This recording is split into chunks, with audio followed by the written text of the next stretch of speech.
कसब्याचे आमदार मुक्ता टिळक यांचं 2022 साली निधन झालं। त्यानंतर एका महिन्यातच या ठिकाणी पोटनिवडणूक लागली। या निवडणुकीसाठी दोन्ही बाजूंच्या नेत्यांनी आपापल्या उमेदवारांसाठी खूप मेहनत घेतली। काही नेत्यांनी या निवडणुकीसाठी पुण्यातच तळ ठोकला, तर काहींनी रॅली, जाहीर सभा, मेळाव्यातून आपली ताकद दाखवून दिली। मात्र या निवडणुकीत सत्ता बदल झाला। सलग 35 वर्ष सत्तेत असलेल्या भाजपच्या बालेकिल्ल्याला काँग्रेसनं सुरुंग लावला आणि याच मतदारसंघात भाजपच्या हेमंत रासने यांच्यावर दणदणीत विजय मिळवत रवींद्र धंगेकर जायंट किलर ठरले। परंतु धंगेकरांचा हा आनंद दीर्घकाळ काही टिकला नाही। भाजपने या निवडणुकीचा वचपा लोकसभेत काढला आणि धंगेकरांचा पराभव केला। मात्र यात विशेष म्हणजे धंगेकरांच्याच मतदारसंघातून भाजपच्या मोहोळांना 17,000चं मताधिक्य मिळालं। यातच आता ऑक्टोबर-नोव्हेंबर महिन्यात विधानसभेची निवडणूक होऊ घातली आहे। एका बाजूला रवींद्र धंगेकर यांची उमेदवारी निश्चित मानली असली तरी महाविकास आघाडीत उमेदवारीवरून रस्सीखेच सुरू आहे। महायुतीत कसब्याची जागा भाजपाला मिळणार हे जवळपास निश्चित झालंय। परंतु या निवडणुकीसाठी भाजपमधून अनेक चेहरे पुढे येत आहेत, त्याचाच हा आढावा।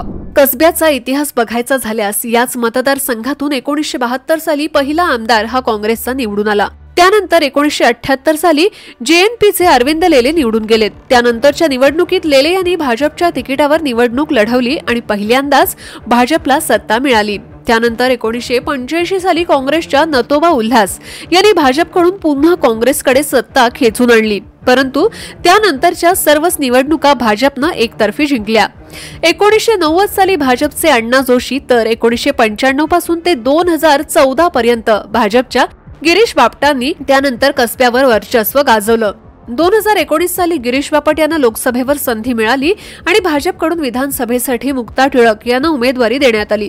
मुक्ता टिळक यांनीही भाजपच्या विजयाची परंपरा कायम ठेवली आणि 75,495 मतं मिळवत कसब्याची जागा राखली। याच दरम्यान मुक्ता टिळक यांचं 22 डिसेंबर 2022 रोजी निधन झालं आणि कसब्यात पोटनिवडणूक लागली।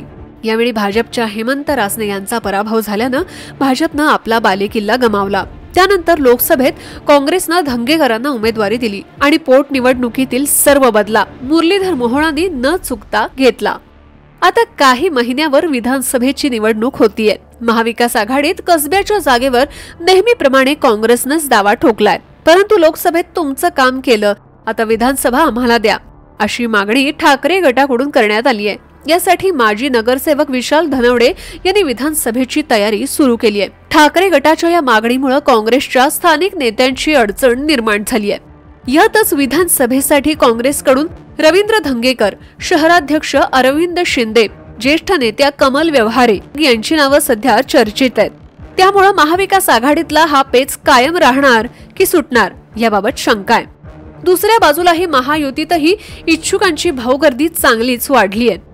महायुतीत कसब्याची जागा भाजपला मिळणार हे तर फिक्स आहे। भाजपकडून हेमंत रासने हे कसब्यासाठी प्रबळ दावेदार मानले जात आहेत। पोटनिवडणुकीत पराभव झाला असला तरी रासने यांनी आपल्या मतदारसंघात कामं सुरूच ठेवली आहेत। गेल्या वर्षभरात हेमंत रासने यांनी मतदारसंघाची चांगलीच बांधणी केली आहे। विविध कार्यक्रम, मेळावे, बैठका घेऊन विधानसभेसाठी रासनेंकडून रणनीती आखली जातीये। परंतु भाजपकडून इतरही नेत्यांनी आपली इच्छा बोलून दाखवली आहे। यात शहराध्यक्ष धीरज घाटे, दिवंगत खासदार गिरीश बापट यांच्या सून स्वरदा बापट, दिवंगत आमदार मुक्ता टिळक यांचे चिरंजीव कुणाल टिळक यांच्याही नावाची चर्चा आहे। यातच लोकसभेत महायुतीला पाठिंबा देणाऱ्या मनसेनंही विधानसभेला स्वबळाचा नारा दिलाय। मनसेकडून अजय शिंदे, गणेश भोकरे यांच्या नावाची चर्चा आहे। त्यांनीही विधानसभेची तयारी सुरू केली आहे। त्यामुळे मतदारसंघात मोठी चुरस निर्माण झाली आहे। आता लोकसभेत विजय मिळवलाय, परंतु पोटनिवडणुकीत झालेल्या पराभवानंतर आता भाजपसाठी कसबा जिंकणं प्रतिष्ठेचं झालंय। तर या ठिकाणी काँग्रेसही आपली संपूर्ण ताकद लावणार यात काही शंका नाहीये। त्यामुळे रवींद्र धंगेकर कसबा जिंकून पुन्हा जायंट किलर ठरणार का, की कसबा जिंकून भाजप आपला दबदबा कायम ठेवणार, ते पाहणं आता महत्त्वाचं ठरणार आहे।